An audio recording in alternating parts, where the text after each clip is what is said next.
hear about there's this TV presenter who's beaten by the husband, there's this what, and it doesn't make sense to us. Yeah. So tunashindagwa like, does it start gradually? Does it start like for you? That's why I'm taking you to dark spot. What's the first time something happened and you justified it in your mind and like, let me just move on, I'm overthinking? And what about family? Uko allowed kubonga na familia? And are you talking to anyone? Are you telling them like, I can't do this, I can't do that? Yeah. So mkaanza kuishi pamoja? Tuanza kuishi pamoja. After kuanza kuishi pamoja, how long did it take before you hit mara ya kwanza? Akupiga as a pregnant woman. At least does he worry about the pregnancy and not hit you in the stomach? Kama it's anything goes. Yes. I got a call this one time from this woman. And she said, leave my man alone. Oh shit. Kumbe, huyu mse mwenye alikamkubai dogi pia yeye. Alikuwa, he was someone's husband.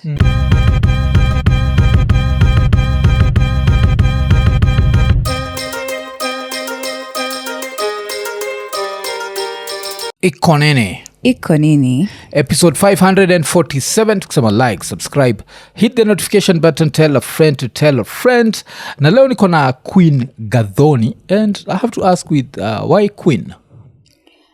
The long version or the short version? The long version. It's a podcast. Basically, nikiwa high school, our principal used to say, dress how you want to be addressed. Yes. And name yourself how you want to be addressed. Oh, okay. Yes. The name you give people, how you want to be addressed, make sure it's a sure name.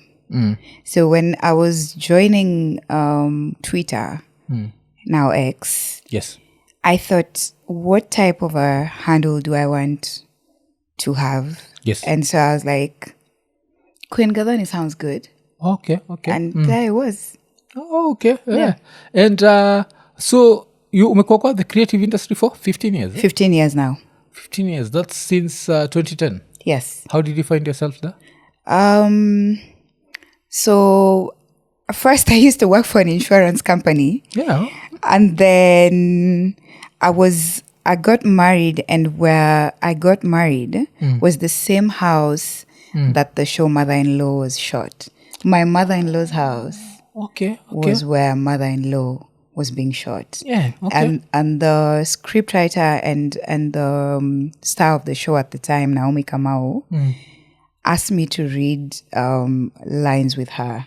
She was rehearsing for a scene, and she asked me to read lines with her. And in the process of reading lines, she asked me, have you been on TV before? And I said, no, I actually work for an insurance company. She asked, would you be interested in storytelling? And I was like, yes, I would be interested in storytelling. In fact, at the time while I worked for an insurance company, I knew I really wanted to be on radio. Yes. So TV came before radio ever did. So she said she had a show coming up that she was working on, which was Machachari. Oh, okay. And so when she was starting to write the first part of Machachari, I was in the writer's room. And that's how I ended up here.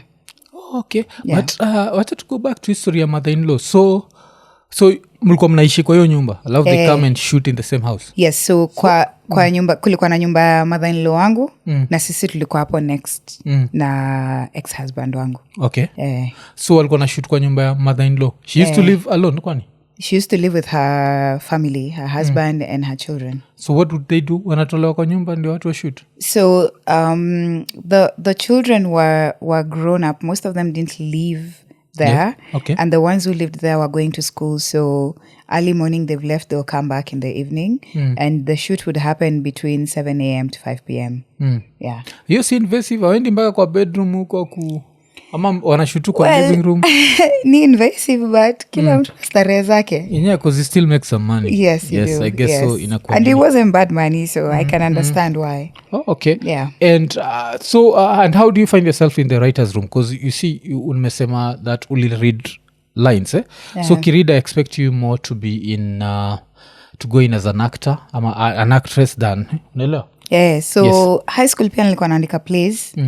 Now, when Naomi asked me if I'd written before, nikamwambia niliwahi andika for high school plays. Okay.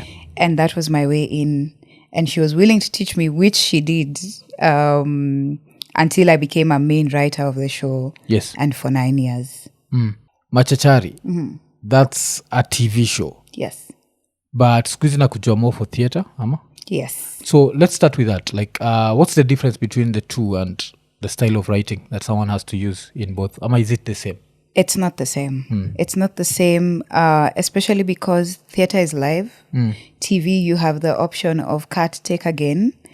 Theatre, you don't. The moment the audience sits in front of you and you go, there is no turning back. Okay. Yes, that's the biggest difference. And I think there's a lot more glamour in TV compared to theatre.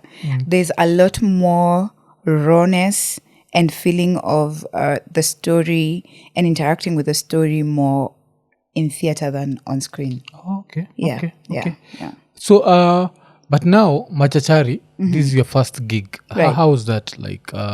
And how are writers' rooms in Kenya? Is it mnakaa hivi pamoja? Like, how is it normally? I think it varies from production house to production house. But like the writer's room for Machachari was an eye-opening experience for me because I knew nothing.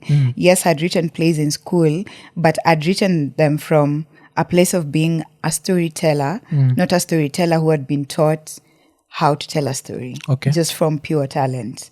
And so sitting in there, learning character development, character Bibles, storylining, knowing where the story is going. So if we say we have Mwaf as our main character, Yes. what do they start as and where do they end up? Learning those small things was so eye-opening, but also such a great thrill. Okay. Yeah. Okay. And then pia uli work for Sue and Johnny. Yes. 5 seasons. Wrote yes. 5 seasons on that. And pia ni Ma Empress, yes? My Empress. So, is Nini, what, when you're writing something like this, do you worry about the audience? Do you think of it as an African audience or as a Kenyan audience? And if there's a difference, does it influence how you're writing? Yes and no. Say, for example, when you're writing for Citizen TV or for Royal Media Services, there's a guide you're given. Yeah. There are things you cannot say. There are places you cannot go. Just basically, even from the laws of Kenya, Yes. there are stories you cannot tell on Kenyan screens. Okay. Kama gani? Pole. LGBTQ, Rainbow Alliance hawezi eka kwa vipindi za Kenya. Oh, that's why ile moja ilikuwa band. Rafiki. Yes. Okay. Yeah, so there's literally a scene we had to reshoot in Machachari because we were showing thieves coming into a house with guns, but they were fake guns. And we had to redo the scene not to show violence or weapons on screen. That's for Machachari. But that's for whatever media. What was because it was called? a family show. Okay. Yes. Okay. Yes. Okay. So there are rules that govern storytelling in Kenya. And then when you go to a side like Showmax, for example, or Maisha Magic writing for Suna Joni and My Empress, there are also rules that govern on that side. But it's more liberal. Yes, there's more liberty. You can curse. You can say you can play around with words. You can play around with stories, but still LGBTQ doesn't get space there either. Okay. But different ball games for different stations. Yeah. And since when do we bring up lazima nikuulize, what do you feel about Hollywood? Because Hollywood on the other side, there's a lot of LGBTQ stories. Yes. Yeah. So what do you feel? Do you feel like Kenya there's none, alafu huko there is too much, or do you feel like these are stories that need to be told on the same scale? Before I come to that answer, let me finish answering that first question. There's a part you asked about how I tell my stories. Yes. When I'm writing for a character, when I'm writing a series, and especially for TV, I like to write for myself as the first audience. Okay. Before I think about who is going to watch. Yes. If I read the script and I read the dialogue, does the flow make me feel like, oh my God, this is a show I really want to see on screen? When I do the character Bible and break down a character, do I feel excited, or do I start to visualize who I'd want to play the character? Yes. So I have to fulfill myself first as a writer and then fulfill the audience. Okay, yeah, Yes. makes sense. Makes sense. So okay. For about LGBTQ, we can ignore, we can act like we're holier than thou. Yes. But it exists. Yeah. And I think there's a need to actually tell stories on LGBTQ because there's so much that happens. I have friends who are gay, and there are those who are out and there are those who are not. And some of these reasons are simply because there isn't enough stories that we're telling about their real lives. But those real lives exist, and I think it's important to tell those stories. Okay. Yeah. Kuna tom complaints squeezy Hollywood, there has to be a character. Do you feel like Kuna agenda. Yeah. I think so. I feel like sometimes it feels like an agenda because when I look at, for example, Money Heist, I didn't think there was a need to bring up an LGBTQ topic. Okay. Because the story was strong enough on its own from season 1. So twisting it later in the end to just add that story that felt so forced sometimes feels unnecessary. But there is space for telling those stories without them feeling forced. Okay. Yeah. Money Heist, because I think Unaona? I enjoyed like maybe season 1. Yeah. Then at some point I felt like it became too much. Yeah. I don't know. Really feel like the script was all over. I think it was season 1 was so successful that they felt like we have to continue. Yeah. And saa zingine mu feel kama watu people end up actually running out of stories and Na imetosha. yeah. So the key lessons ulilearn siku zako za kwanza ikikam to story like now screenwriting? I think my main lesson for everything has been stay teachable. Stay teachable because kwa industry daily kuna kitu mpya ya kulearn. Daily. Whether uko side ya theater, side ya script writing, as an actor, there's always something new to learn. Yeah. Okay. Then pia ushaandikia ni shows on Inoro TV? Yes. So these are now vernacular shows, eh? Yes. Hizo zikoaje cause now the dialogue has to be very different because languages, how we speak in different languages and languages are very different. I don't know if that makes sense. Yes. So of course kuandika Kiswa na kuandika Kisapere, I'm assuming it's very different. Two very different things because even how you write the dialogue in Kikuyu, there are intonations and there kuna meanings zimefichwa huko ndani kwa lugha zenye nikisema sentence kama unaelewa Kikuyu then you know what the meaning really is. Fun fact is that my Kikuyu is really good. Yes. Spoken and written. Okay. So the first show I had on Inoro was Ikararido, which is basically Karada translated into Karido. Kikuyu. Okay. And I wrote and I was writing and producing Karada. And then Inoro opened and they opted to have a Kikuyu version of the same show. We wrote pranks in Kikuyu that were shot on the central side of Kenya. And to translate them loses. So you have to write them originally again because when you compare them to the ones you've written in English or Kiswahili, they don't compare. So for them to fit the specific community, you have to understand the nuances of that community. Okay. Yeah. Okay. Alafu najua vile umesema Ikarari though imenikumbusha, I don't know if you knew the song. It was just a band na Juliani. Karada. Yes. Karido. Yes. Hapana katu fua. Yes. Culture. Yeah. And then of course Too Early for Birds. So Too Early for Birds, these are plays, yes? Yes. So how does this come up? So 2016, 2017, I'm deep in the influencing world. Yes. But I'm also still doing Machachari. But at the time, I'm also trying to expand myself. I'm realizing that So I have a role on Machachari. I'm playing a Muslim woman. Yes. But I'm also writing. And my daughter is also on the show. Okay. Oh. Yes, yes. And at the time, I've been on this show 6 years in. And I'm feeling like it's become so monotonous. I need to start spreading my wings and taking my artistry into different things. Yes.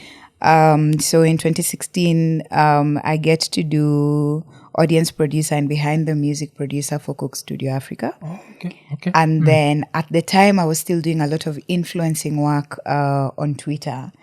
And it's at the time I meet Ngatia and Abu.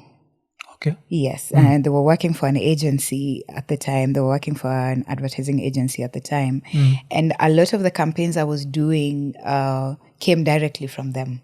Oh, okay. They were in the theater, poetry, and advertising scene. Well, I was in the advertising scene as an influencer, but also on the screen side of things. So they had an idea for a TV show.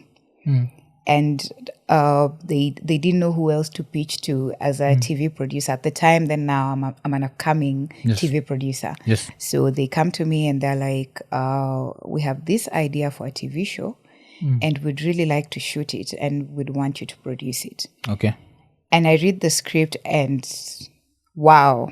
And I hate that we're sat at this recording and we still don't have that pilot out.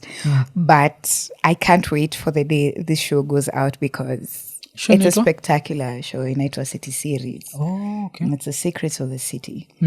And it's basically the history of Nairobi. Yes, but different cities basically. So they come to me and we produce the pilot. And I start to shop the pilot to the contacts I had at different media houses. Yes. The first media house I went to offered very little money. The episode was just 17 minutes long. So we always thought of it as a filler show that would come either before 7 o'clock news or 9 p.m. news. So because it's informative, it's entertainment, it's edutainment basically. So and the other media house I went to said, this is too brilliant for the audiences. It needs to be dumbed down a bit. Okay. And I have never been a believer of dumbing down content. Yeah. I'm a very big believer that the audience does not know what it wants. Yes. Only we know what we can give the audience. Yes. Because, and I give this example with Game of Thrones, for example. We didn't know we needed Game of Thrones until we actually... And it's such a wild show, eh? Exactly. So imagine a person who's never read the books, who's not that deep into the culture, has never read the books, but then encounters the show and loves it. Yes. They didn't know they needed that show until when it was given to them. So the choice of saying that it's too complicated or too sophisticated was really something that made me laugh but feel bad because it had a chance of going to a bigger screen, but we couldn't get it there. So I tell Ngatia and Abu, I have to disappoint you. I'm sorry, guys. I've done everything I can to try and get this show somewhere that it can be seen by the masses. Okay. But nothing is bearing fruit. At the time, then, YouTube wasn't like it is now in the country or even world over. So they're like, okay, we're going to do this as a theater show then. Okay. And I tell them, okay, guys, all the best. I have no idea how theater runs. So, but if you guys need me, I'm here. So they come back later and they're like, so we are putting out the first show at KNT on this date, but we don't have a media and PR person. We'd like you to come and be the media and PR person. Okay. And I was like, okay, I've never done media and PR before, but I have a lot of friends in the media industry who can definitely give us interviews. So I'll get you those. So they put together a media kit, gave it to me. And all I did was circulate it and get everybody to give them interviews. And in a few days, first show sold out completely. The first show ilikuwa Tomboya? Tomboya ni ya 2019. Yeah, okay. 2019. First show ilikuwa ni 2016 ama 2017. Na ilikuwa a collection of many short stories. Okay. Yeah, from Kenya's history and from the 1900s, actually. There's a Battle of Lumboka. I don't know if you've ever heard of the Battle of Lumboka. No. I don't know if you've heard about the battles where the Luya people, if I'm not wrong, built forts to fight off the colonialists. And there's so many rich stories that came from that first show that were really, really beautiful. Then came Badasari, which was what we restaged this year. Okay. But Badasari was basically the story of some of the baddest thugs we've had in Kenya. I was still media and PR for that show. Okay. Then Brazen in 2018, which was an all-women show, which covered the stories of the late Muthoni Nyanjiro. And that's when Abu and Ngatia came back to me and they said, okay, so we'd like you to start producing these shows. So we'd like you to produce the Brazen edition. And I remember being so scared. And so when Abu and Ngatia are trying to throw me under the bus, they take me on a date. If they take me on a date, I just know there's something about to be thrown my way. So they're like, listen, this is an all-women show, cast and crew. So we don't know anyone better than you to produce this show. And so, of course, I said yes. And that show, I think, sold out in 2 or 3 weeks. Five shows. Yeah. Oh, okay. Yes. Zafuata nini niki digress tu kidogo. There's something umesema hapo juu ya dumbing down. And I remember ilikuwa, was it jana majuzi? From someone who loves TVs kabisa and TV technology. Yeah. So I remember majuzi nikiona a certain ad and it's an ad, it's a US ad. And in the ad, you see someone shows up with, is it TV za kitambo? And it was CRTs. Yeah. Zile za mgongo. Yes, like because it's like a certain woman. She shows up with like a big TV. Alafu, she's there asking the people at the reception that nataka mnipatie now is ingine. So now she wants either an LCD or a QLED TV. Na ameshikilia ingine. Alafu nona, do you know the ad was for a phone company telling you that you can switch your old phone with newer technology phones. Alafu nakuwa nikiona hiyo ad nikiambia, if this would never run in Kenya, they'd say, why are you showing TVs and we sell phones? Phones, yeah. They assume that the audience is dumb. Yeah. Ad sijaisahau. I saw it wiki once and it was so good. It's in your head. It's in my head. I don't know, this thing where Kenya, we just believe the audience is dumb. Yeah. They understand evil and we have to dumb things down. Just let people... I don't think we believe the audience is dumb. I feel like it's systematic to keep the audience dumb, to constantly not give them deep things so that we're not constantly thinking about where we want to go. Yeah. Yeah. Because I think now it's yao sasa, either the TV execs or the advertising execs ama nini. Because ads za Kenya unajuaga, there's this comedian called Amandip. Unamjua? Yes, najua Amandip. Amandip shaonaga ile nini yake ile osema ati knowing our drugs and what they do ni very simple. Headaches. Nini? Mara moja. Yeah. He was... So even when you look at the ads inakwaga, je, unaumwa na kichwa? Meza tembe. Tembe. It's not creative. They're very drama festival type. Yeah. So so ilikuwa Brazen? Brazen. Ilikuwa too early for birds Brazen edition. Yes. So it was all women cast and crew. So which stories were mlikuwa mnapatiana? Stories of which women? Field Marshal Muthoni. Okay. Kuna, I forget her name, but ni wa familia kina Jivanji. Okay. She really helped to fight for the Jivanji Gardens not to be taken over by the Moi government. Okay. Yeah, she also recently died, I think 2 or 3 years ago. But I think one of the biggest honor was to have Field Marshal Muthoni in the audience when we staged these stories. Okay. She's still around? No. She died last year or last year but one. A few months after Mama Ngina Kenyatta and the Kikuyu fraternity of women went to cut her hair. And I remember the first time I ever met Field Marshal Muthoni in her home in Nyeri.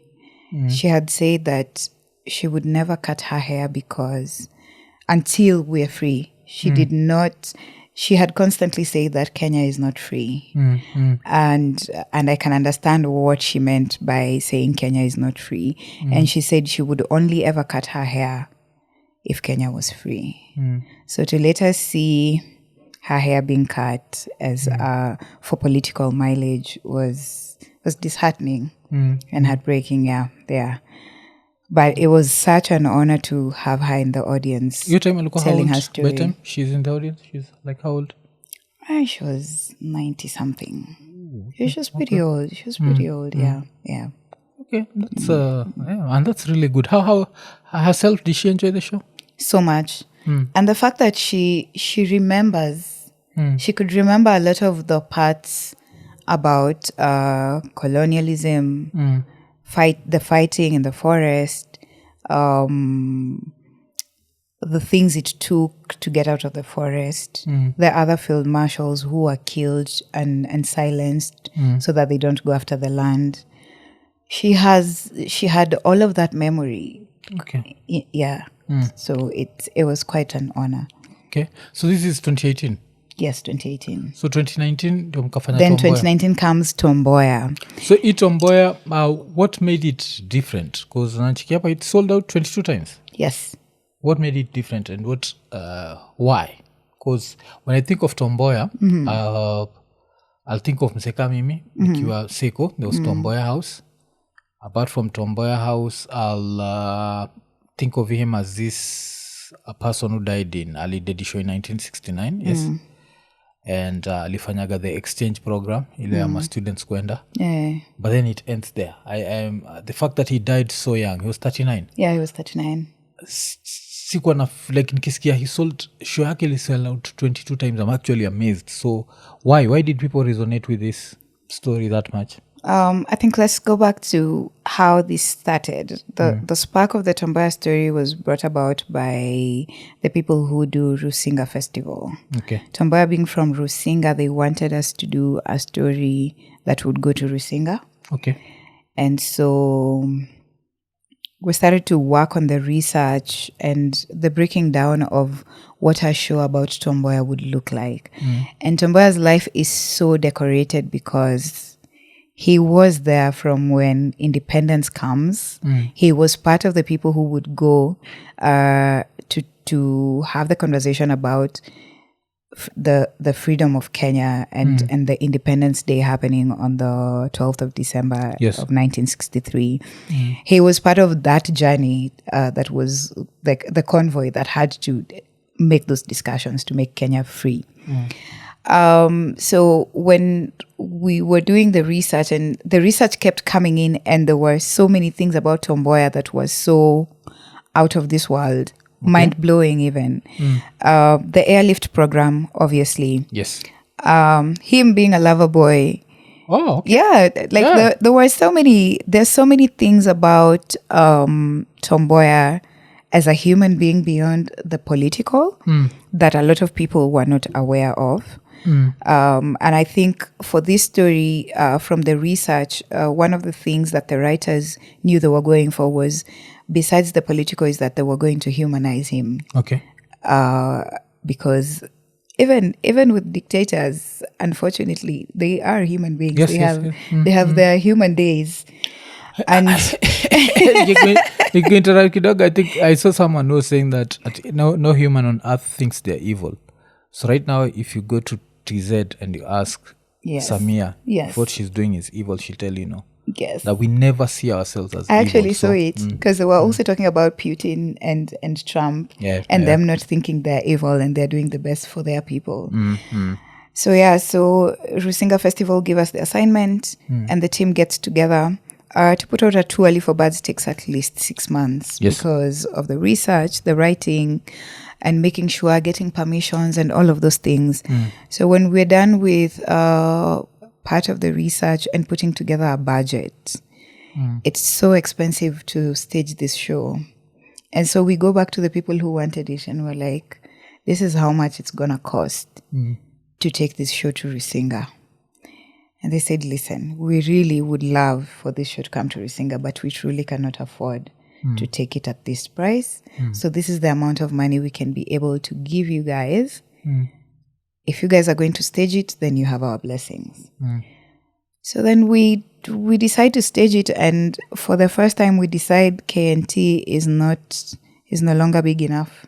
Okay. Yes. Yeah. And at the time, I think KNT sat 350 people, and we moved to an auditorium that sat 640. Unigani? Yeah, Oswald Parklands. Oh, okay. Yeah. So to put out posters, marketing kama kawaida. And the first 5 shows sold out in October, October.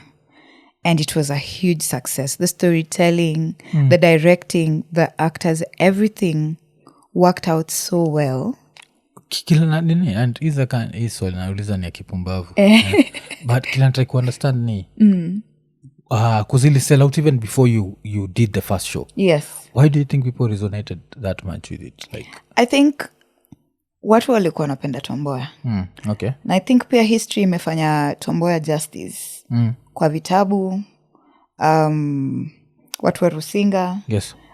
Him also having lived in Thika. I think his parents worked in Thika. Okay. Yes, so him also being a people person, alikuwa anapigania haki za wafanyikazi. Yeah.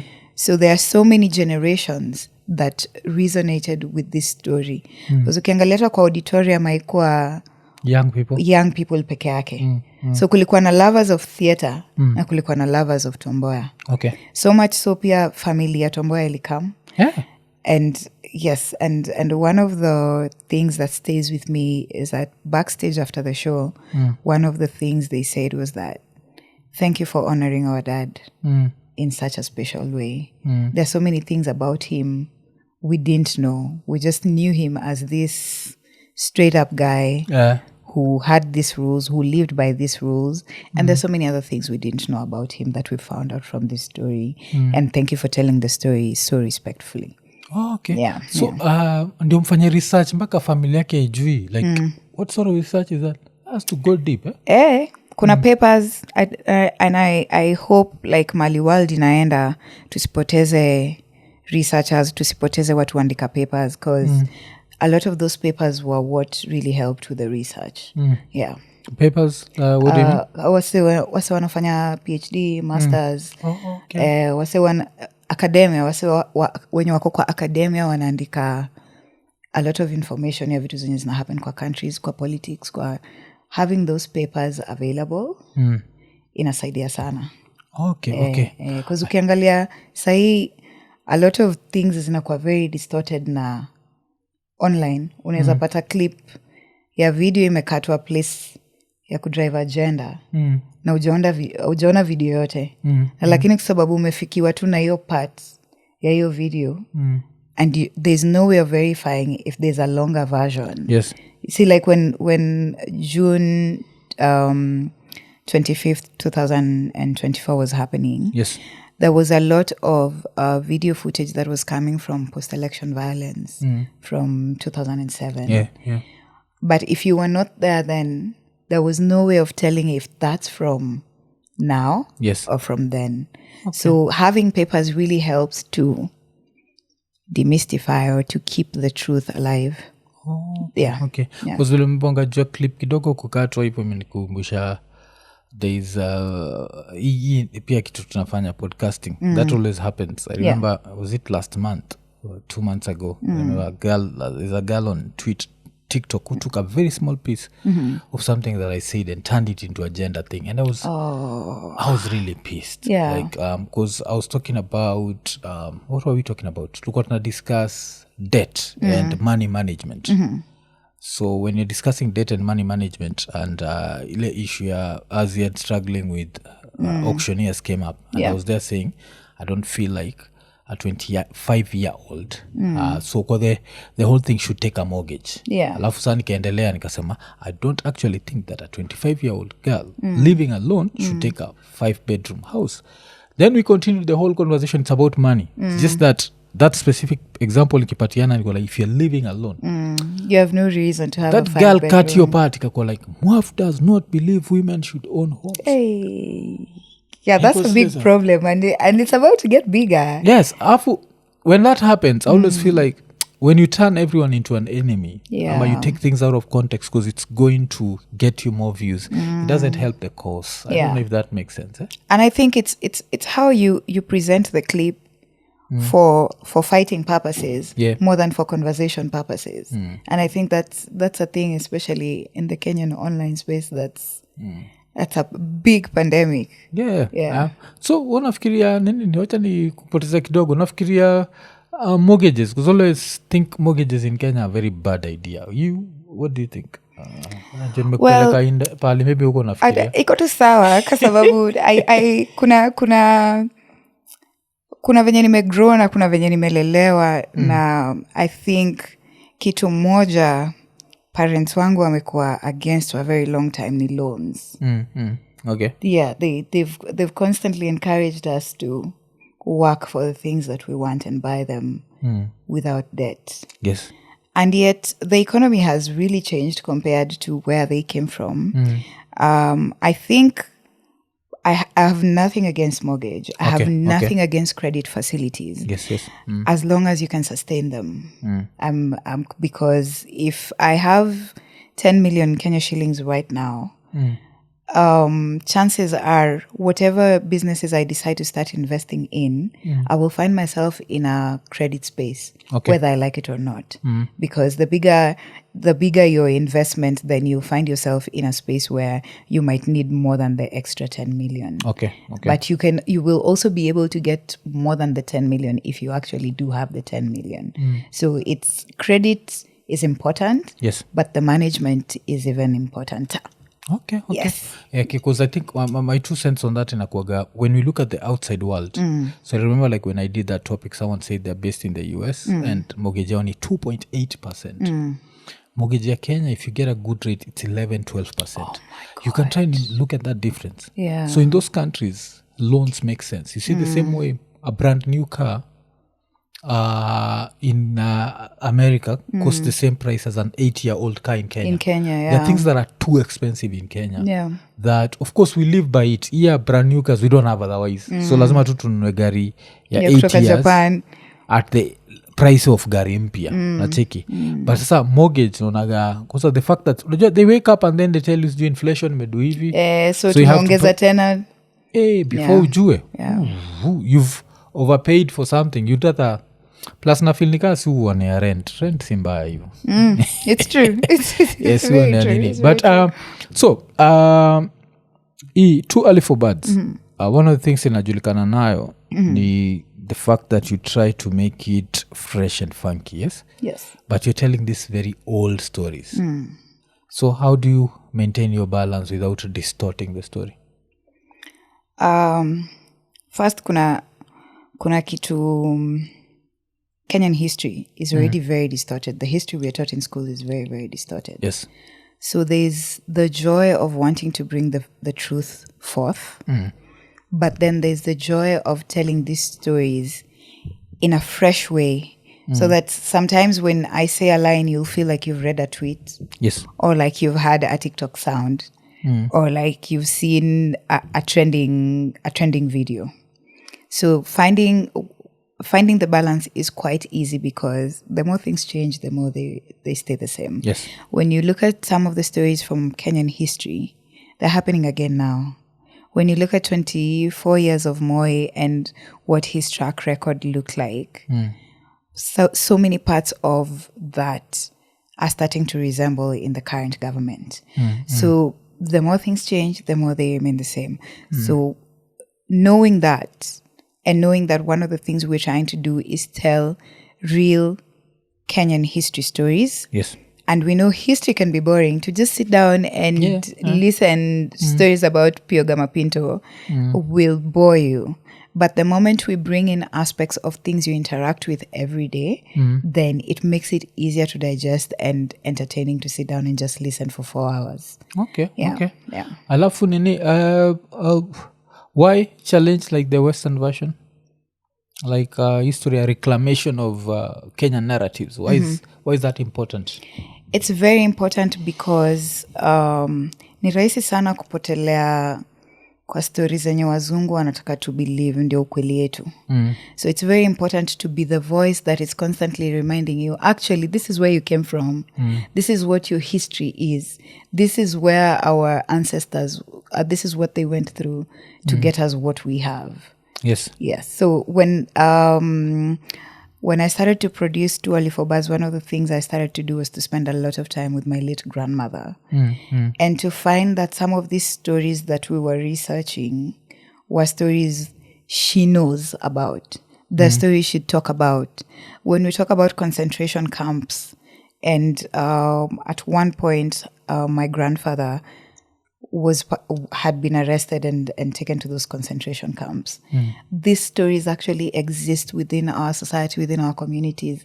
It's our grandparents, it's our great-grandparents who actually lived these stories. Yes. So it's very, very important that we don't forget, because if we forget and we adapt what the colonialists left as our history, then we're betraying our ancestral bloodlines. Okay.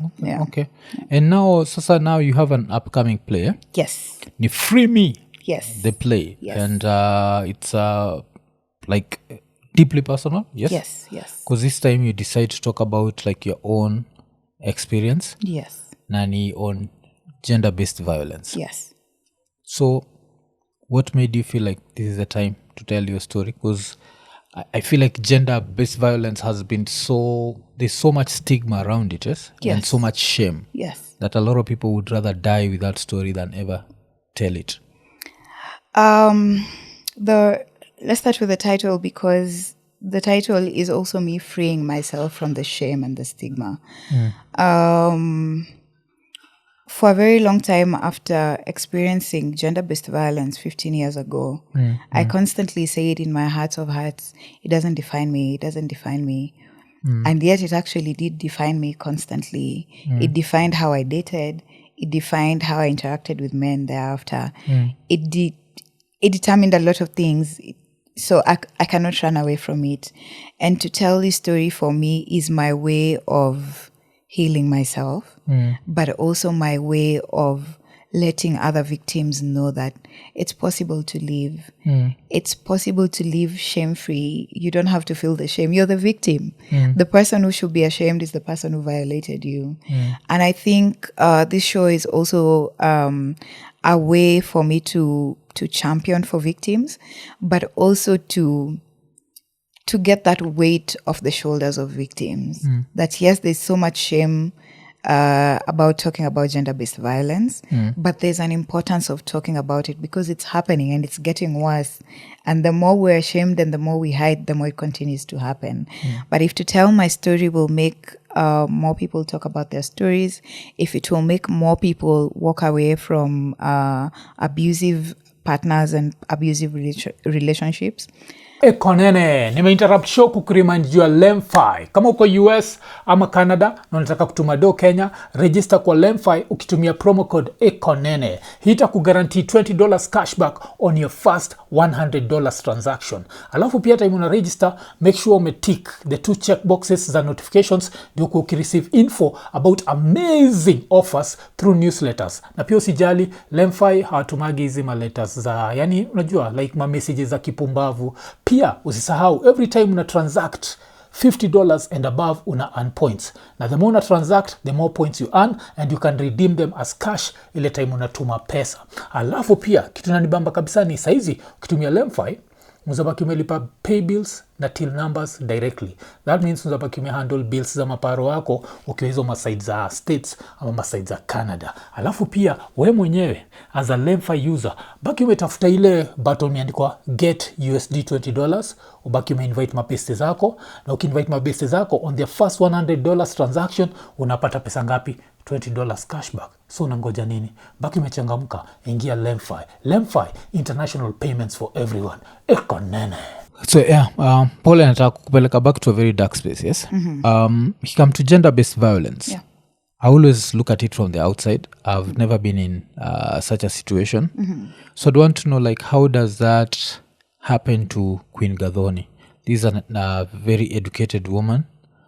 At what point does it happen paka unashtuka zile za I didn't believe this could happen to me, because I think for most of us, and I'm saying this from a very ignorant point of view, we've always looked at this as something that happens to desperate women. Does that make sense? Yeah.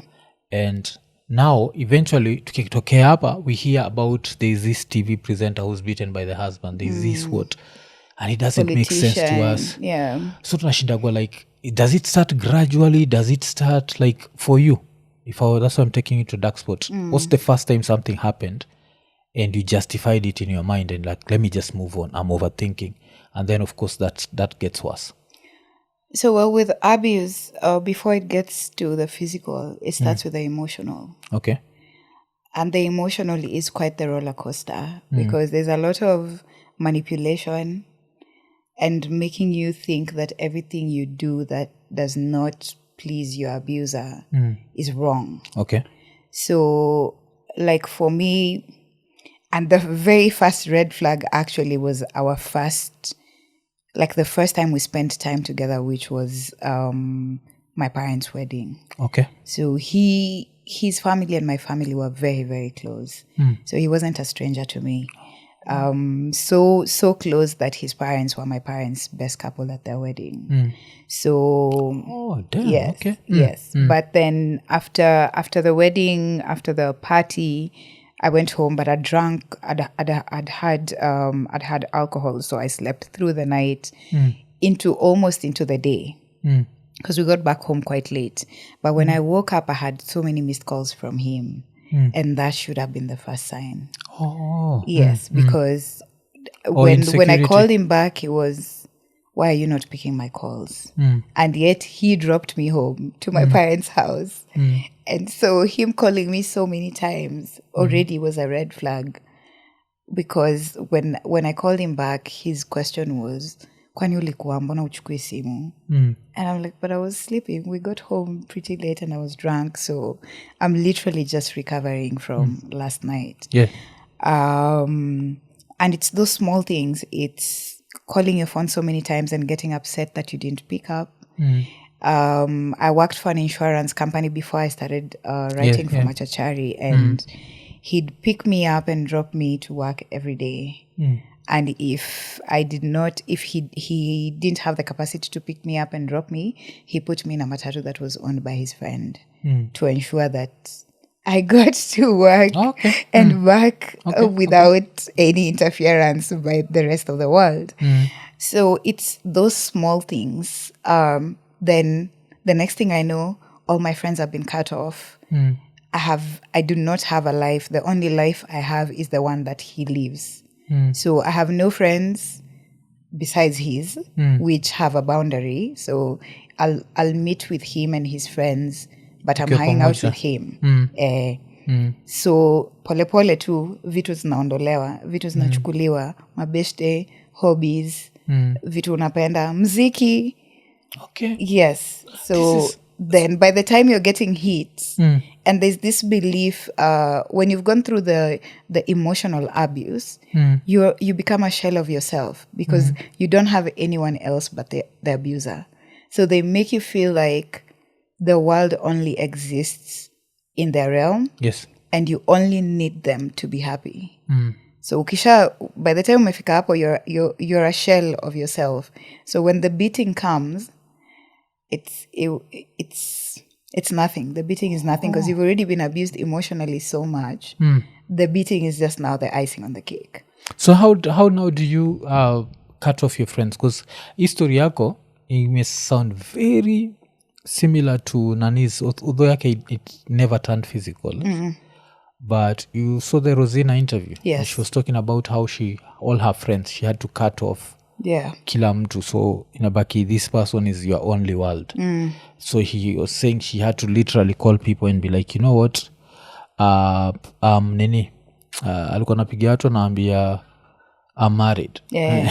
Hatuwezi. So it's crazy because I didn't even have many friends. I only had at the time like 2 friends. Yes. But one of that friend was dating a white man. Yes. And it was a source of our fights every other day because his thoughts were, utapata mzungu pia we. So unaenda kuhangout na bista yako akona chali akona do ndio akuonyesha venye mimi sina do. Unataka kutafutia mzungu pia si ndio? Okay. So then that conversation then became that I can't hang out with my friend anymore. And hanging out with my friend also meant that we'd go out a lot.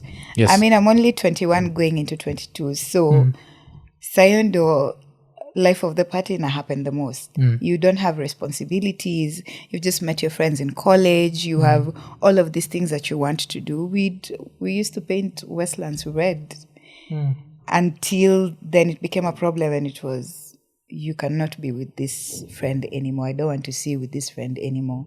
You're married to me, not to your friends. So you cannot see your friends anymore. Damn, okay. Yeah. And what about family? Uko allowed kubonga na familia? And are you talking to anyone? Are you telling them like, I can't do this, I can't do that? So kuna part mbili za hii journey. Mi na budangu tuko very close. Na hata before niolewe, nakumbuka budangu akiniambia Gathoni bana hata kuolewa. Maliza shule, ingia kampo, fanya hivi. Mambo ya marriage itakam. 21 is young. But my mom was like, yo, if this is the choice you've made, yes, iko tu sawa. But ujua marriage si rahisi. Yeah. So uenda ukijua marriage si rahisi. But pia kuna there's a thing my dad said uko hujafukuzwa. Ukiaitaka kurudi, you can come back. We can come back anytime. And one of the biggest problems I'd encounter with this man was that I was not allowed to call my dad or to talk to my dad as often as I did. So already pia family imekatiwa off. Na kuna ile comfort ya wazazi kufikiria she's married to our family friend's son. So ni kama tu ameenda to our house. But that wasn't the case. And then with the shame and burden of the violence, I didn't tell my parents until I actually went back home. They didn't know. Okay. Until I went back home. Yeah. Because I'm trying to understand ni. Okay, so starts off with this cutting off, yes?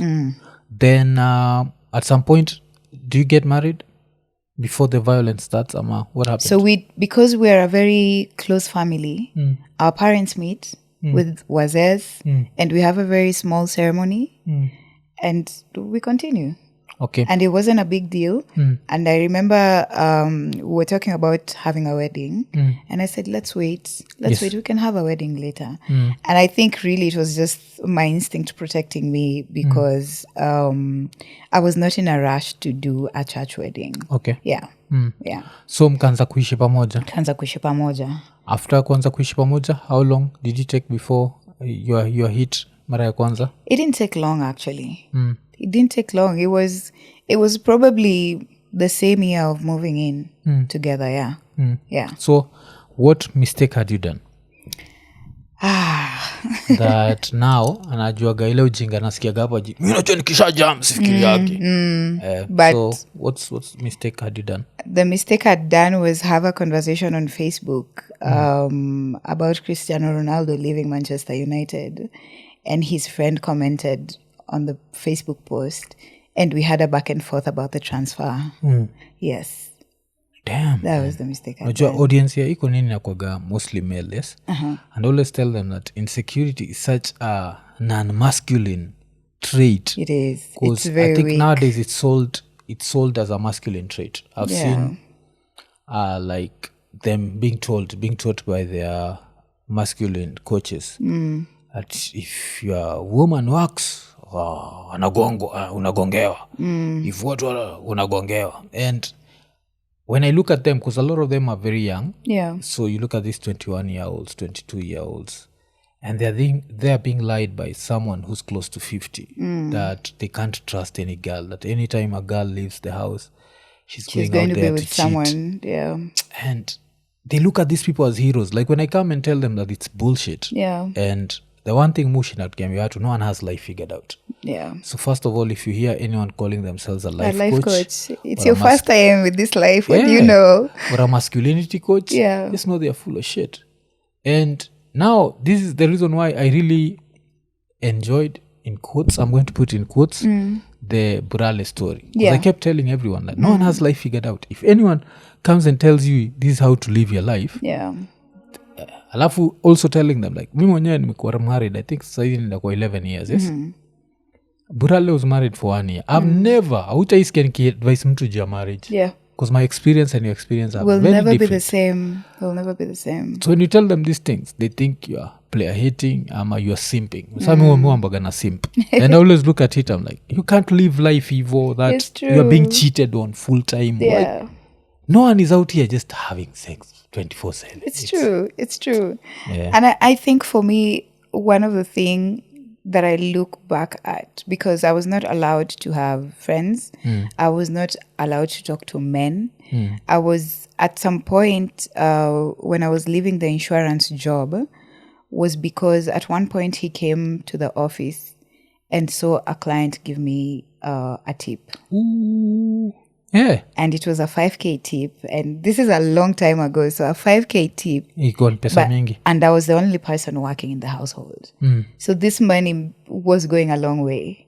So we leave the office on this day. He's come to pick me up. But I can't leave because the client is late. Yes. And I need to issue them with the insurance sticker. The insurance is expired. So I have to wait for them to come. And they come. And they're like, I'm sorry for keeping you late. Chukua hii. Amelipia ya mat, because ilikuwa insurance ya matatu. Amelipia ya mat, na amenipatia tip ya 5K. So as soon as we're done and I put his things in an envelope and give him his receipt, and he's out, and we walk out of the office and into the car, and we're headed back home. And he's not saying anything to me. He's quiet in the car. So the war has already started. So it was either a silent treatment, and he's fuming, and you can just see like the more he fumed, the bigger his face became. You can just see he's about to burst. But also on this day, we didn't have staff in the house. So I'm like, let's stop at the supermarket and shop with the money I've just gotten. So we shop things we needed in the house, and we get into the house, and the question is, so hiyo ndio kazi unaendanga kufanya huko? Umeenda kujiuza huko, wewe ni malaya, si ndio? And I'm like, no. My clients tip me all the time because I'm good to them. I'm doing my job, and I'm exceptional at my job. And it's like, so men just come and give you money for no reason. So they don't want you. And there was no way to actually, there's literally no way to reason with an insecure person and try to show them this is actually just work. And this is why I received these tips. For him, it was, I go to this office to sell myself, and it's not going to happen anymore. I need to stop working. And the beating that happened on that night was ridiculous. How do you go to work the next day? You don't. You don't. You give an excuse. And that's the thing about being abused. When you're the victim, one of the things you do constantly is make excuses for your abuser. Nilikosea singechukua do. Nilikosea singe reply kwa hiyo Facebook post. Like you're constantly blaming yourself for the beating because your abuser has made you believe that Facebook you're on the post, wrong. I think Facebook post ulipigwa pia hiyo juu hiyo? Yeah. And this is his friend? Yes. So I'm showing his friends that I'm accessible and I can talk to them. But this is just football banter. As a diehard football fan at the time, I don't see why not.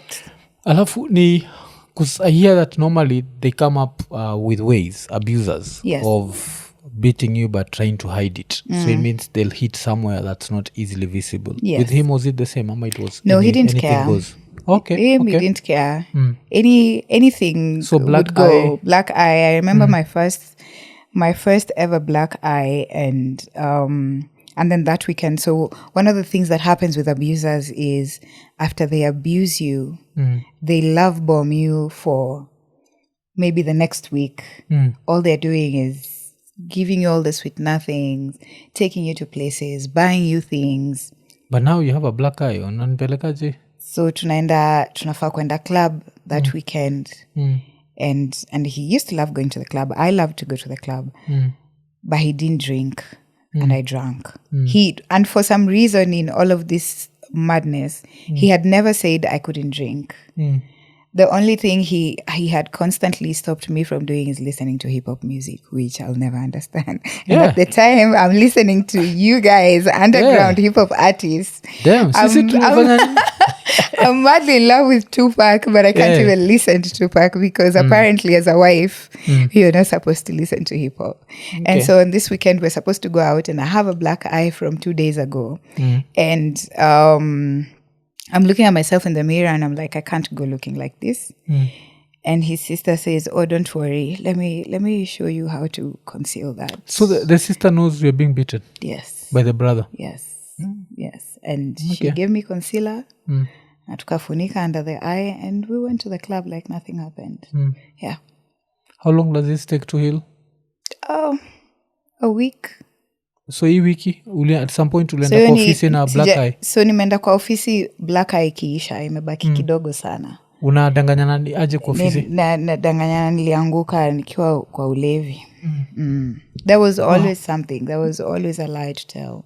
But then I didn't last long in the insurance company. Yes. Because then now Machachari took off and we started to write constantly. We were at the writer's room creating the stories. And so it meant to now it was good riddance that really now I could leave the insurance company. But I'm also pregnant now with his baby and Machachari is starting. Yes. So now I'm spending more time where he can see me. And there was a little bit more peace.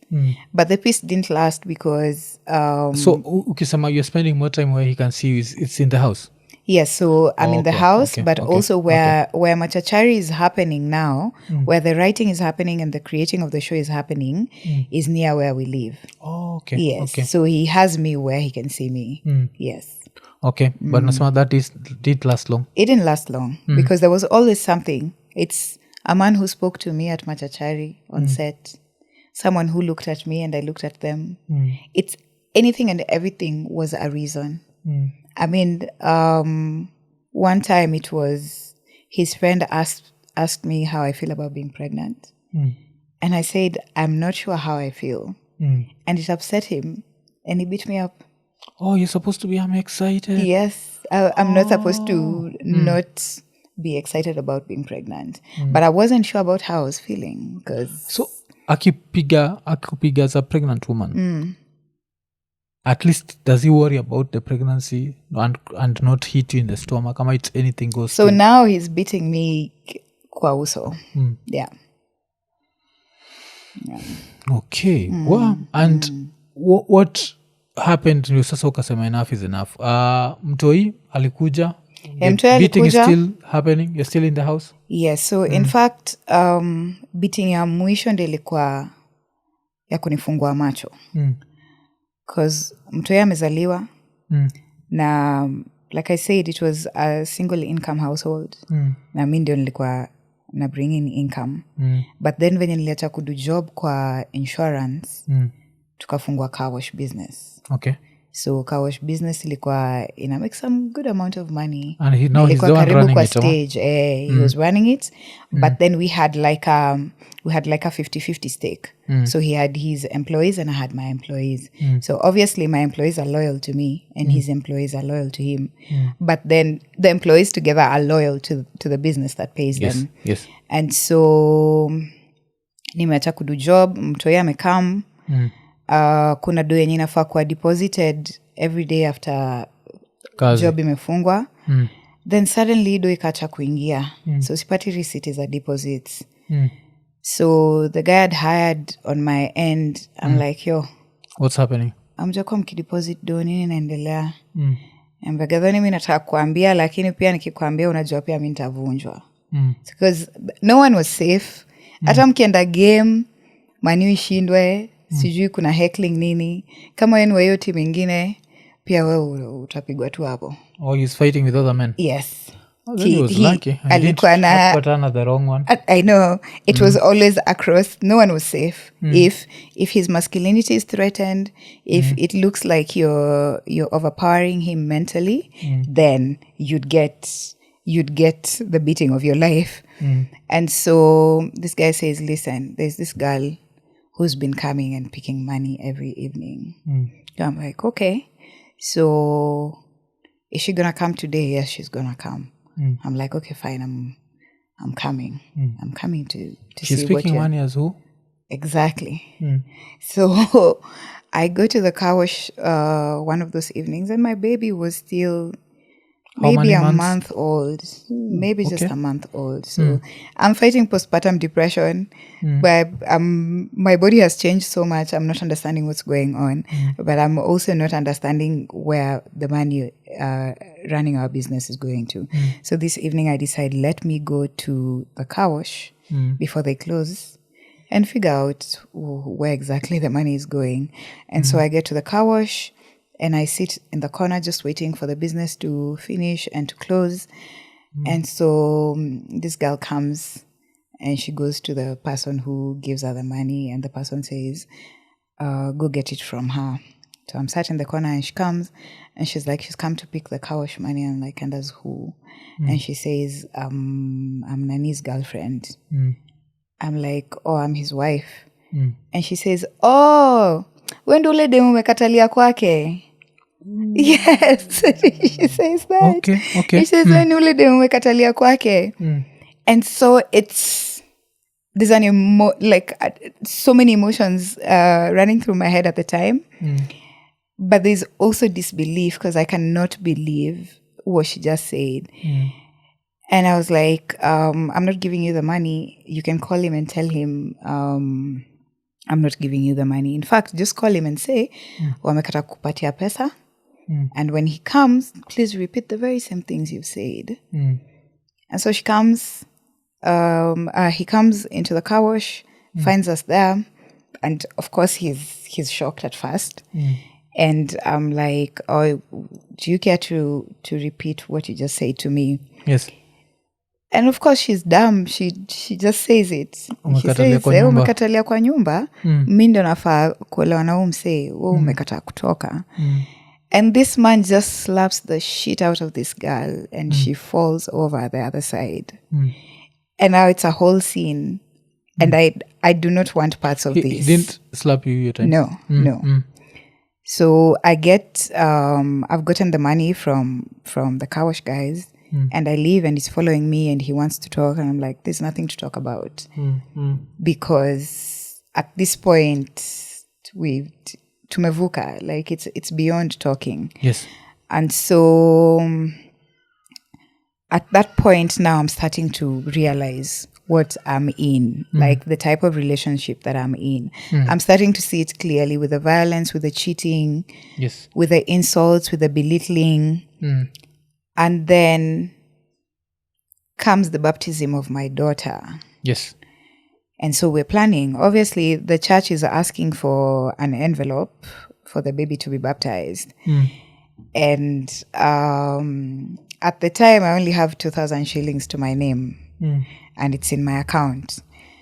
And I kept telling him, the church is asking for money before the baptism. And he kept saying, I'll give it to you. Don't worry, I'll give it to you.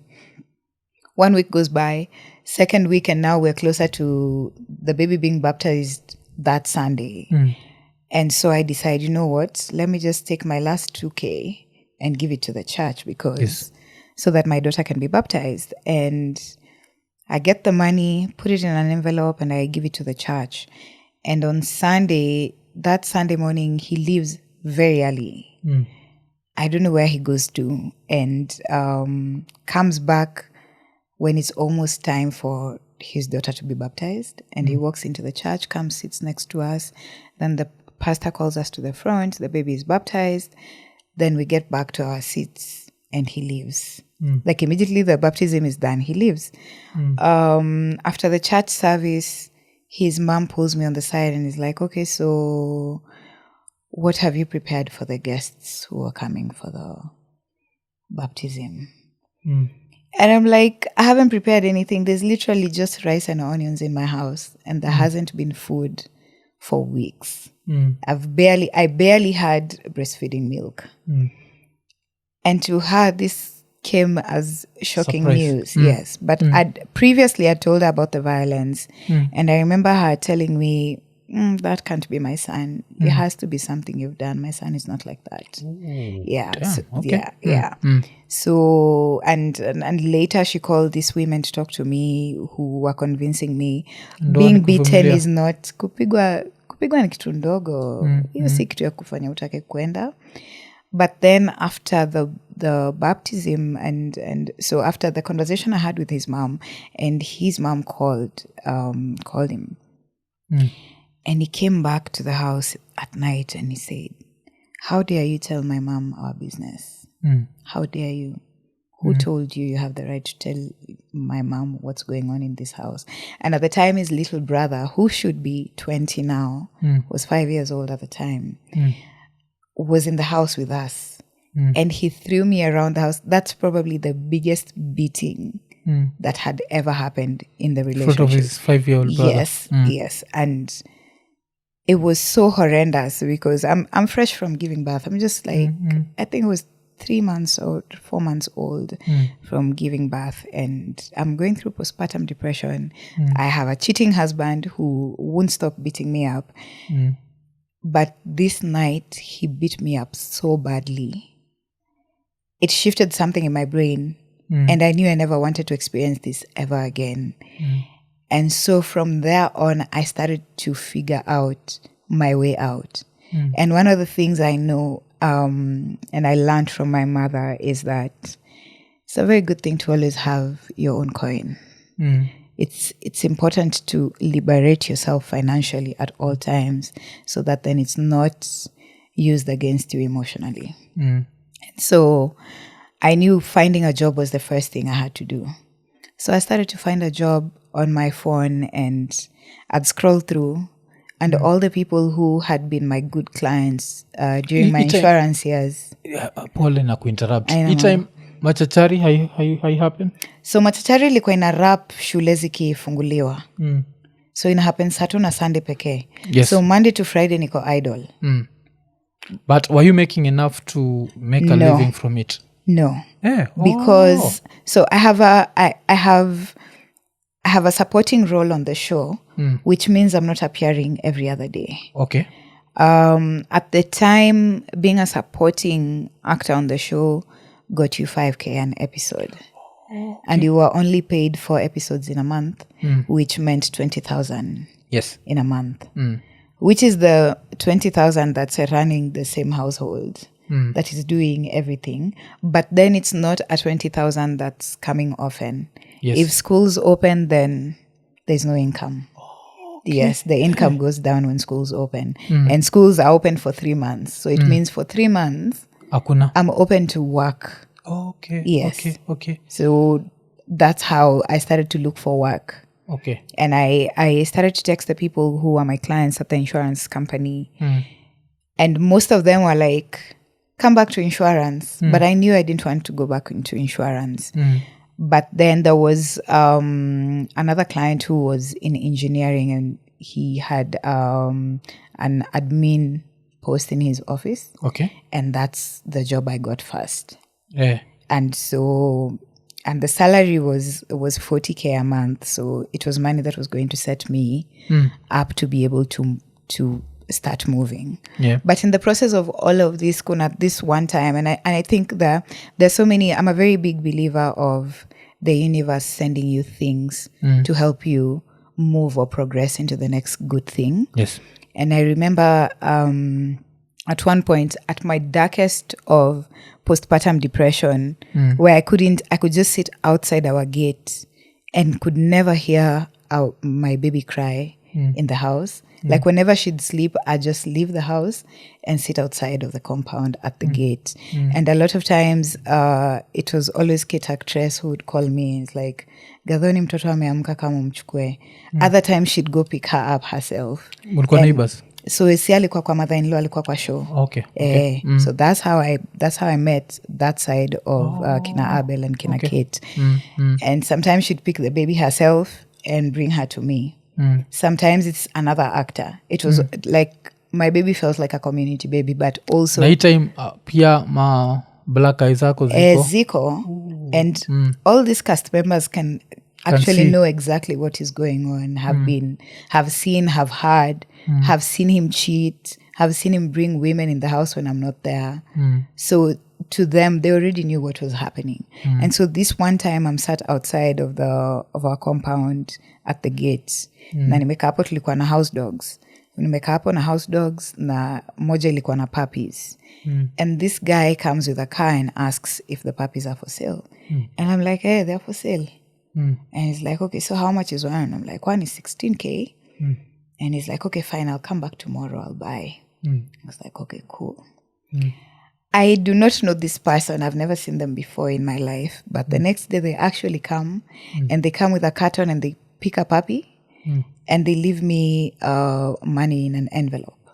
And they're like, here's my card and here is the money. And they pick the puppy and go. And I'm counting the money and it's 20,000, so it's excess by 4,000. Okay. And I call him and I'm like, yo, you give me extra. It was supposed to be 16K. And he said, please go shower and do your hair. Oh. Yeah. And then the next day he came back. And he said, what exactly are you going through? And we became friends. And we started to talk and... You're not afraid of the abuser coming So back? the abuser was never home. He'd leave at 6 a.m. and come back at 10 p.m. Without fail. Oh, okay. There was never a time he came back during the day. He was gone all day. And so I was never afraid that he'll come back and find that I was speaking to someone else. And it was not, and every time I tell this story, it doesn't sound believable because there can't be a process where there's a man and a woman who are friends and it's not anything. But it wasn't, it wasn't anything. And it felt like this was the person I was trauma dumping to because we'd stay on the phone talking all the time. But he also kept asking me, so what do you really want? Do you want to continue staying in this abusive relationship? I'm like, no, I'm actually looking for a job. I'd really want to leave. And then he was like, okay, fine. Get your things, figure out how you're living. You've said you've gotten a job. If you need anything, I'm going to help from my end. And at some point, while I was still trying to gather myself and figure out, by the time I was getting this job from my insurance client, yes, I got a call this one time from this woman. And she said, leave my man alone. Oh, shit. Kumbe, huyu mse mwenye alikamkubai dogi pia yeye. Alikuwa, he was someone's husband. And he had also just gotten a child. And he was neglecting that side of his life and spending more time na mimi. So ilikuwa inafeel ni kama ye fears zenye ana go through, anaweza kuja kuzipotelea hapa. Na mimi trauma zenye na go through nilikuwa namwambia. So it became a place where he'd come get lost. And we were always, we spoke on the phone more than we met physically. And so, of course, if his wife checks his phone and he finds there's a phone call that's been going on for 60 minutes or for 120 minutes, then it's a red flag. Yeah. And so when she called me about it, I was like, you have nothing to worry about. This will never happen again. And I cut him off and I stopped talking to him. But it was immediately after this happened that I just took my things and left. Yeah. Ukaenda home? Nikaenda home. So ukienda home, umeenda na at least hakuna ki black eye this time? Hakuna black eye. Hata hakuna, akuja kuwa, in fact, ndio nitoke niende, kulikuwa na rap party ya Machachari ilikuwa ina happen the night before. Yes. But nilikuwa nisha get job, na nilikuwa najua staki kwa hii marriage anymore. Nilikuwa najua staki go through the violence anymore.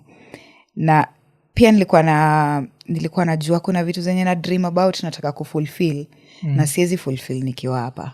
Vitu zenye zote nataka kuendeleza kwa maisha yangu hazita happen for as long as I'm in this marriage. Yes. So I remember that night we were walking from the rap party with him and I told him, yo, unajua kesho mimi narudi home. And he asked, kutembea ama unaniacha? Huogopi utapigwa? Nilikuwa mlevi, hata sikuwa naona ni kama na tulikuwa place poa because hata kitu alisema ni Gathoni manzi, hata we're in such a good place, we've not even fought for weeks, we've not had a disagreement for weeks. Nikamwambia mimi sitaki kungoja happen tena. Like think you period yenye tukua na disagreement, hatukuwa na like kulikuwa na peace, ilinisaidia kureflect mental clarity na kurealize I need to go. But pia I accept that ilikuwa the year I turned 25. So pia frontal lobe ndio imemaliza kudevelop. I can make clear thoughts that actually make sense. So I was like, yo, I can't do this anymore. And so in the morning I'd already packed my things the night before. And in the morning nikacall mse wangu wa cab, akanipeleka home. And he was there ukitoka? He was there. In fact, he took a ride with us because he needed to go somewhere on GUMROAD. And he said he was going to hitch a ride with us. But I remember one thing he said that is that I would never meet anyone who loves me like he did. Okay. And I said, yeah. And I really, in my heart of hearts, I said, I hope I never meet anyone who loves me like he did, because that was love. Insecurity. Yeah. Yeah. Oh, okay. And that was the end. Yeah. He never tried to kurudi na kuconvince akafanya doubt decision yako? He tried.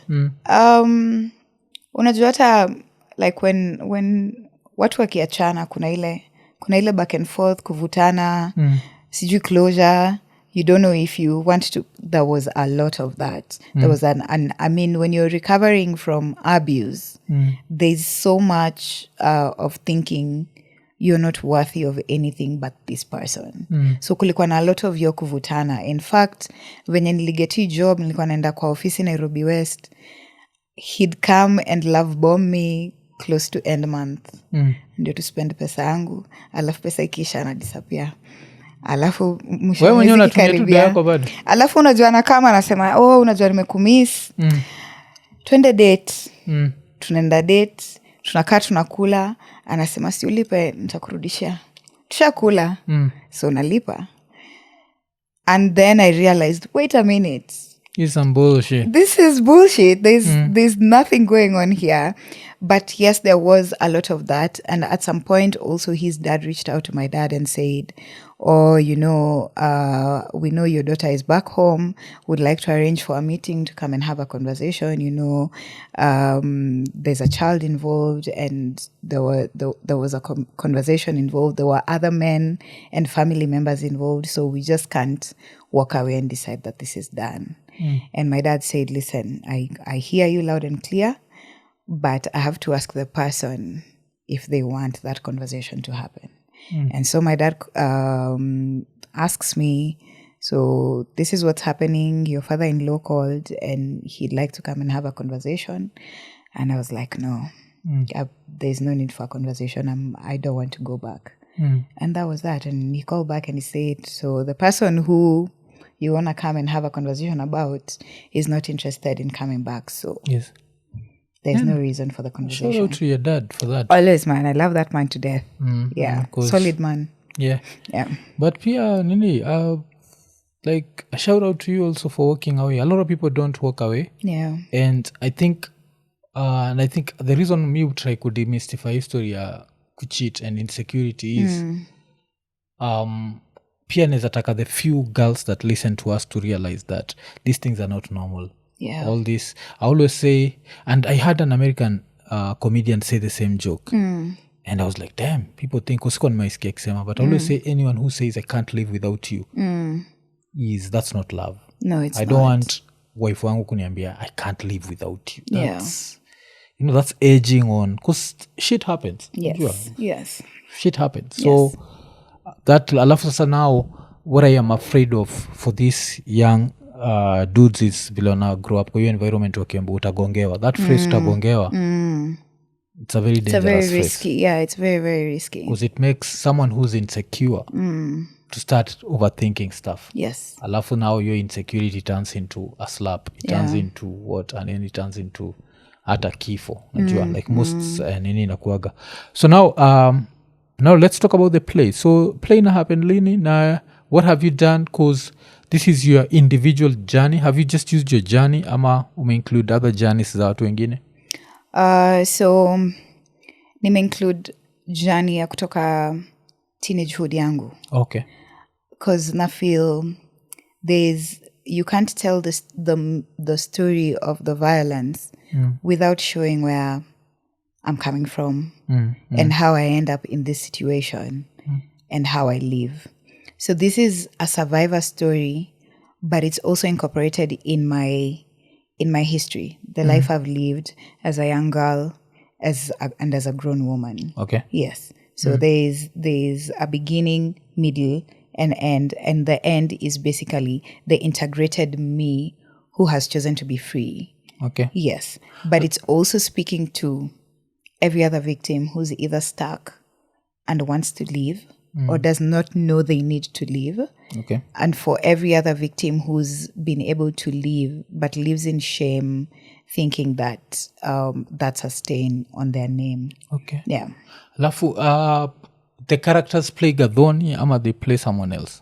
The characters play Gathoni. Oh, okay. Yes. So there's 16-year-old Gathoni, 21-year-old, 25-year-old, 30-year-old, and 40-year-old. Why did you decide to use your name? And not because watu wengi watakuwa like it's my story but let me call her Wajiko. You understand? Like why you still use your name? It has more power because it's my story. Running away from it and giving it another name would be lying to myself. I think having it with my name on it, because it's my lived experience, then gives it even more power. Yeah. And I think it empowers the other victims that they don't have to hide behind the shame. Okay. Yeah. Okay. Yeah. Alafu hapa pia nicheki it's being directed by Mugambi. Yes. Mugambi. So when it's such a personal story, you don't find yourself trying to ambia the director usifanye hivi, fanya hivi? No, actually. Kuna rule niko nayo ya producing. Kama producer especially. Yes. Mi si director. Oh, okay. Mi na trust tu kazi ya director kiniambia tunaenda huko ndio tunaenda. Because nikianza kuingilia kazi ya director then nitakuwa nakosea whether it's my story or not. Then when I start to interfere with the creative process, then I've failed. Yeah, my job as a producer is just to sit and wait to see the story come alive. Okay. Yeah. Okay. Yeah. So story when is it premiering? Opening night is the 28th of November. Okay. At Jane Bhavan in Loresho. Okay. Yeah, that beautiful theater. Yes. And then 2 shows on Saturday 29th. A 3 p.m. show and a 7 p.m. show. Sunday 3 p.m. and 7 p.m. So 5 shows in one weekend. Okay. Yes, we're looking to sell 4,000 tickets to fill up the house. So tickets can be found on mook.com. Now, bring everybody. Bring your family, bring your mother, bring your sisters, bring your brothers, bring everybody. Especially bring the dudes, man. Yes, You understand yes. This story, to masculinity coach will make you insecure for no reason. It's true. And I think, let people be themselves. I think. Yes. I think kwa hiyo part ya masculinity and love and dating, one of the things I think people need to learn and understand, and especially the younger generation of men. Yeah. They need to understand love as devotion more than love as possession. You should be able to love something so much that you're willing to let it go. Yeah. That is love as devotion. But when you love something so much that you're not willing to let it go, that's love as possession. Then that's where the insecurities are born. But the moment you have something, even materially, when you have something and you devote to it, if it's a car, you take it to the car wash, you take it for service so that it can continue to serve you. But as possession, sometimes you're too obsessed with it that it consumes you instead of serving you. So I think kuna importance ya kujua difference ya devotion na possession kwa relationship. Yeah. Okay.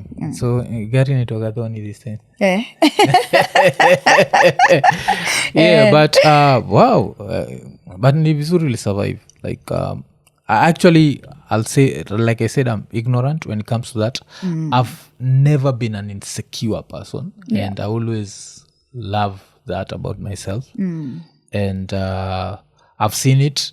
Nimeiona online in the name of like alafu pia nimeona hii phrase toxic masculinity. I've seen it where now even liking your woman becomes simping. Yeah. And those are the people who end up very insecure. Those people who can't even understand because wamedanganywa masculinity niyo. Ni ukali, ni vita. It's all that nonsense. Yeah. And nini. But so tickets ziko kwa MOOC. This looks like a very powerful story. Mimi mwenyewe nimesikia this version of it and I'm like, damn. Hey. Yeah. So asante sana for sharing your story. Thank you for having me. And I'm actually looking forward to Free Me the Play. Takuja kwa one of the nights. Tickets ziko tayari available, sindio? Yes, ziko available. Na ticket moja ni 2,500. Okay. So tuchangamkeni jo. Tuchukue tikiti. Tubaki tumeenda hivo. Alafu tucheki hii play. And hii pia ni the sort of play of tell a friend. And just learn, man. I think vile umeput your story of possession and devotion. I don't think I'd have put it in a better way. And yes, I've said it in a different way. Ile naambia gatu. And I also had even Abel say the same thing.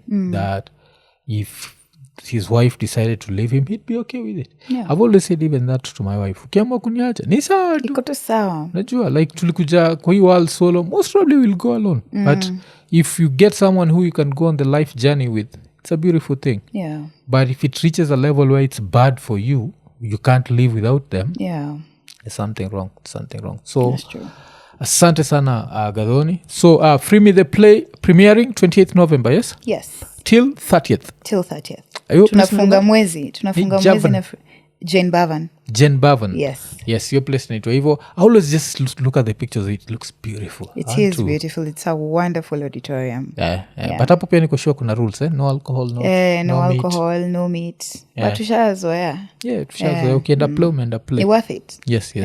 Na unasaidia na food kwa hall? No. But kuna vendors, unaweza ukifika mapema unaweza bite kitu. Kitoka after show pia unaweza bite kitu. Okay, hapo nje.